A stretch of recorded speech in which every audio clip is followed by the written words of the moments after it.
I feel like it's pretty often that I find myself saying that the best sentence in Rick Warren's best-selling book, The Purpose-Driven Life, is the first sentence. Not to diminish the rest of the book, but when Rick Warren starts his book saying, it's not about you, everything else in the rest of the book actually affirms that singular statement. But we fail to recognize that even though that sentence is the sort of thing that we hear from time to time, not just in Christian circles, but maybe in other circles too. You may hear coaches say that to the different athletes. There's no I in team. But to be told it's not about you is actually a very powerful worldview statement. It really is. I don't want to diminish that statement. I want to make sure that statement isn't lost on us, that it doesn't just pass right over us where we take it for granted. But God's people need to be reminded of the reality that it's not about you.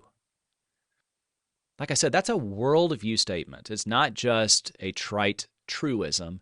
It really is a worldview statement, because a worldview, whenever we talk about a worldview, what we're basically saying is this is the way that a person lives in the world. Worldview is not just what people believe.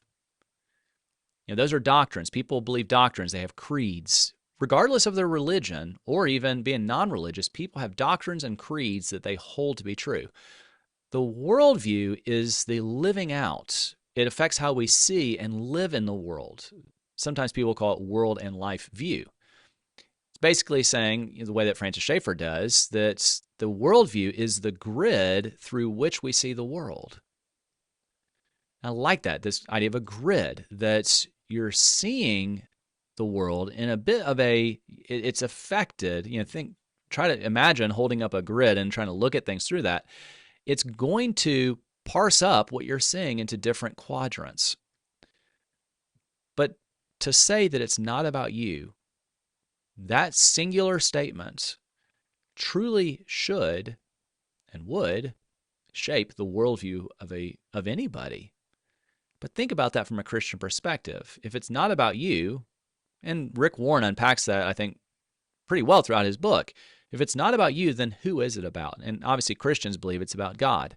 We say that, but we find ourselves inconsistent with it, where we say that we believe that it's not about me, it's about God.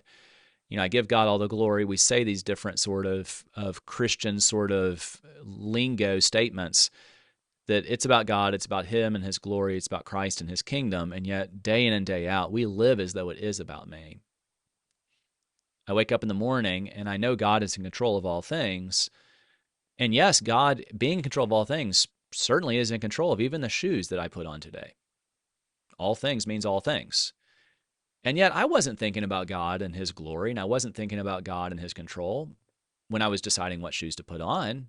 I put them on because I like the way they look. By the way, there's nothing wrong with that.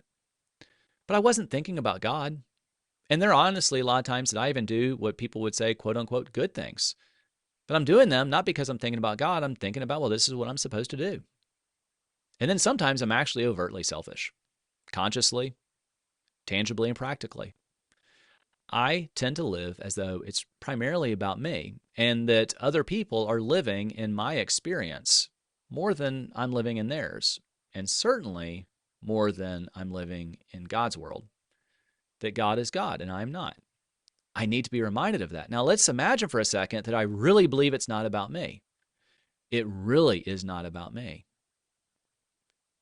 Then that would radically affect my day to day. Just take that doctrine, take that creed, and begin to unpack what that means about every single interaction. If it's not about me, then it's about God and this other person. I therefore need to treat that person with dignity. I need to listen to that person. I need to give that person a benefit of the doubt. If I'm reading a book, as Alan Jacobs says in his A Theology of Reading, he says, love thy neighbor applies not just to individual people you're talking to, it even applies to the authors of the book you're reading. You need to treat them with dignity. You need to hear them out. Because it's not about me. It's about God. And Jesus says we're supposed to love this God with all of our heart and our mind and our strength. It's about Him. And I'm supposed to love Him as though it's about Him. I'm supposed to wake up in the morning and be thankful because God has given it to me. I don't deserve it. I tend to live as though I deserve what I have. But if it's not about me, that radically affects what I think I deserve and what I don't. If it's not about me, it's so easy for me to think about even Renew Education, our ministry that we have here. But if it's not about me, then this ministry is God's. If it's not about me, my job today, it's God's. My kids, who God has entrusted to me, they're His. And I have to parent that way. I have to relate to my wife that way, my friends that way, because it's not about me. It's a powerful worldview statement. It's one of those most important statements that Christians need to hear over and over and over and over again. And I do believe that it would radically change the way we live. It's not about you, friends. It's not about me. It's about God. We know that, but we need to live that way. But unfortunately, it's really difficult. But there's hope. First of all, that's why Jesus came. Jesus came because we're inconsistent with what these things, with these primary and foundational truths. We live inconsistently with that. That's why Jesus came. That's why the gospel is good news. But He also gave us the church.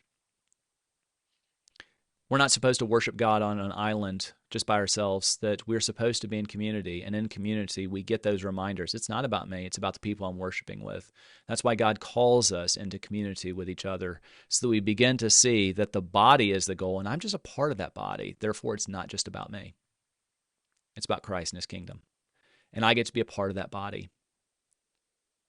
It's a radical way to live. May all God's people do a better job of living as though it's not about us. And also cling to Jesus, those moments, daily moments, when we find ourselves living as though it is about us. Christian worldview right there, right in front of us. Clear understanding of how we ought to live, and then hope when we don't. It's not about me.